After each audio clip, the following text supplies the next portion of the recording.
Hey guys, it's 101R Smith back again with yet another review. And this time we're going to be taking a look at the RE1100 Vignagina? Vignagina? Oh boy, here we go again with the pronunciation issues. Already got stuff from last time when I reviewed the Yak Doga. Thank you, comment section. I don't know what it is with Bandai and their pronunciation. I don't know if it's just English or just not being able to translate it right. It's just so weird. But pronunciation aside, here we are with yet another kit to review. And it's RE1100. I wasn't a big fan of the Yak Doga. It felt very flimsy to work with, flimsy to pose. And apparently, thanks to Mecha Guy Ketsu's review, apparently it already had a 1100 Master Grade to base it off of. So I don't know why. In Bandai's right mind, they didn't decide to translate the Master Grade Gyaradoga into the Yak Doga. Would have been beneficial for both the kit and the fans of the kit. It would have worked out very well, would have probably been a lot more stable than the Yak Doga, and probably would have looked a lot better. That's beside the point. So here we are with this unit, which is considered be the complementary unit for the Gundam F91.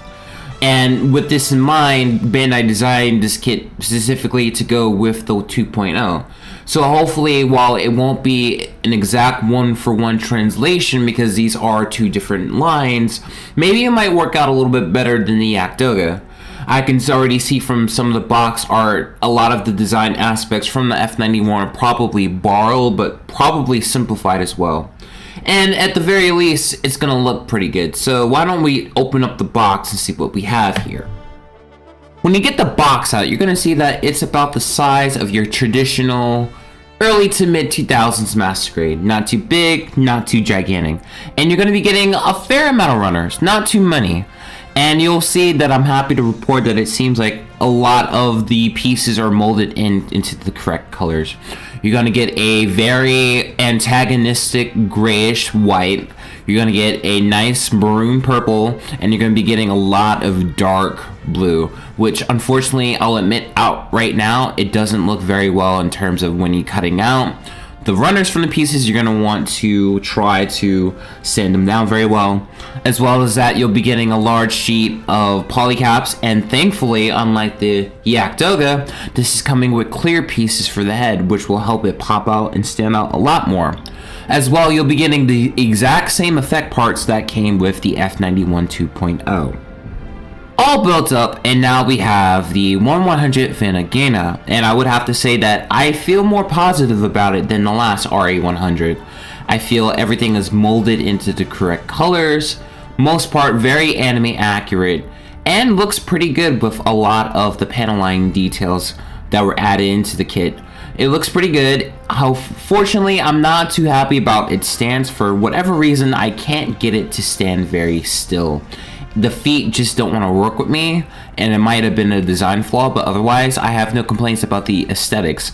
It's very presentable out of box, and even better if you were want to paint it.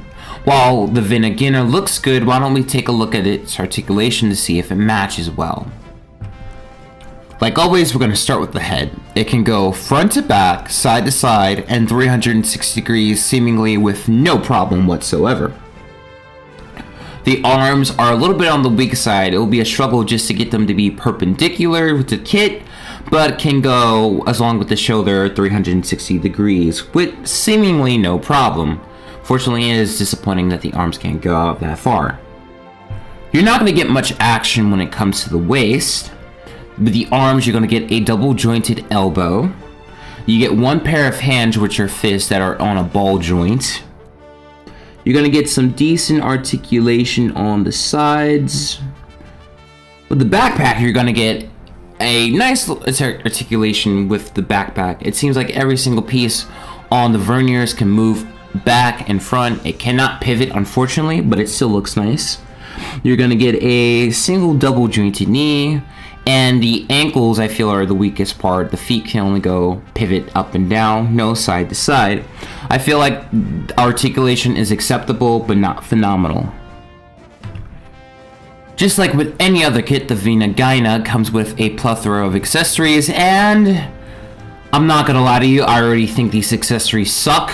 but we're gonna go through with it anyway.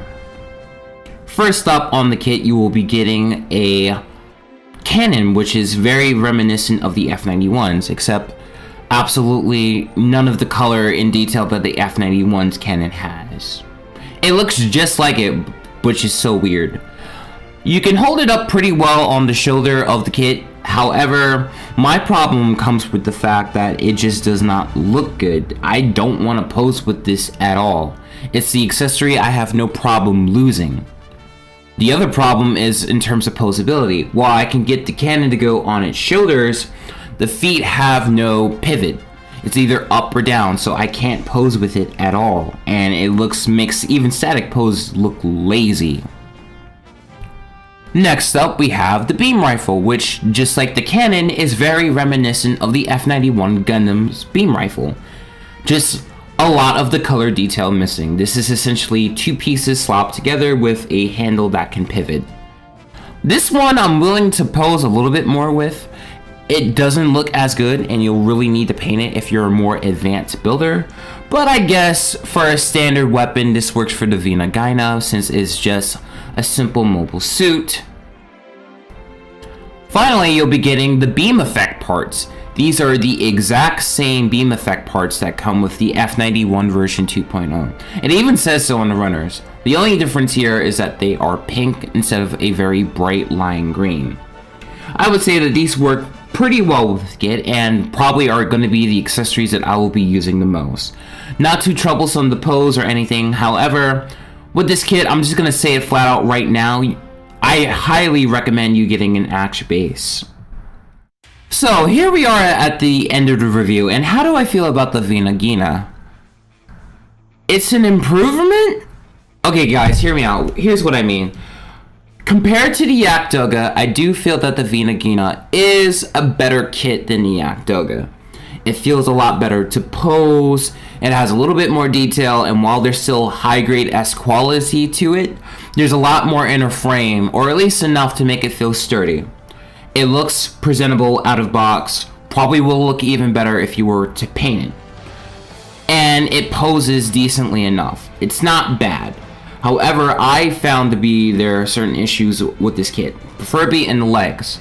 As I've stated before, I feel that the lack of a pivot on the ankles makes ground posing to be very difficult, and I feel that this kit demands an action base, which can be a little bit of a pain for some, but not others.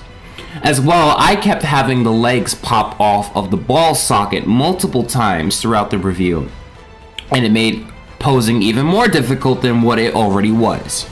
As well, the seam lines on the legs do not leave me with a positive feeling. The shin guards and the ankles could just fall apart at any time because no matter how hard you push, those seam lines are just keep caving out no matter how many times you plug it in, and I think plugging it into the ball socket hurts. On a more aesthetic front, I think that the Vina Gyna is a perfect counterpart to the F91. It will look very presentable. You will see a stark difference in terms of look quality, but it's a great complementary suit, and I think it does the job very well. In terms of the Reborn 1100 line, will I get more kits? I'm still not certain, but this isn't a bad one at all. It's a serviceable kit, a lot better than the Yak Doga, and I think I'm happy to have this in my collection. And no, I'm not just trying to argue with myself to justify the purpose. I do think that it's worth having as a part of your collection, especially if you have the F91 version 2.0. So with that in mind, I'm 101 R Smith, and I will see you later. Peace!